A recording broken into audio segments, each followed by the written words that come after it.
We have the ability, as a school department, though, to work together, if we so choose, to offer universal, full, free-day kindergarten in fiscal year '22, fiscal year '23, and fiscal year '24. And the town manager has also worked out a plan to also assume costs associated with continuing free universal full-day kindergarten in FY '25. Now, you may say to yourself, well, how could we do that?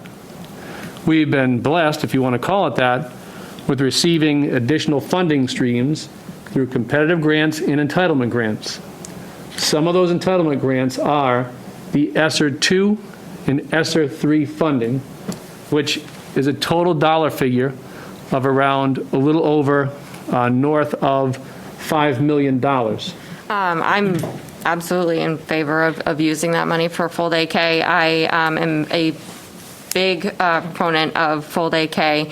I think that if you've ever been around a 5-year-old, they take in so much, and to be in school all day versus half, I think is just so valuable. And and I think it has a lot of support in the community, and I think there's a lot of support here as well.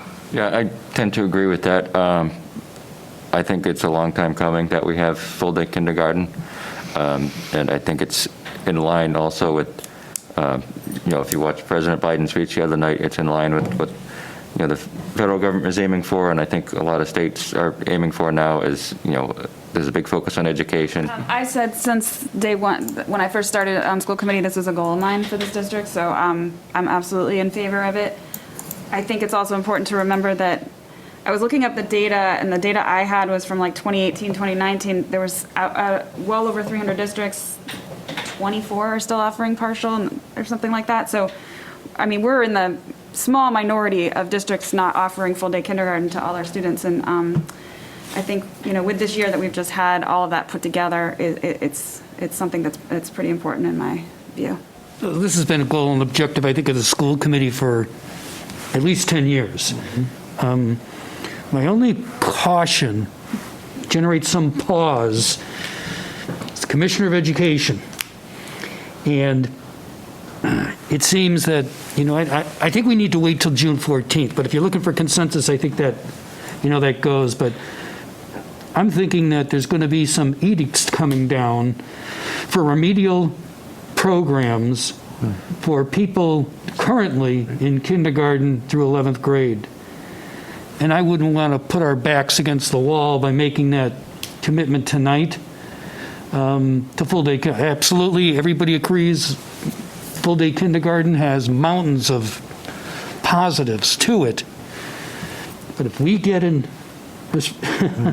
directive from the state to do something different, now we're backpedaling. Just kind of wrap this up. I think this is honestly almost a time for celebration. Sounds like we're right on the cusp of, having universal free kindergarten, which is, I think, most of us when we got elected all looked at that. And I mean, there is issues with the budget. We are going to fix them, but right now, I think that this is a part of a celebration. We got the town manager to give us an extra $100,000. I mean, I think we're moving this in the right direction, and I think, everyone in town should be very happy that this is where we're going.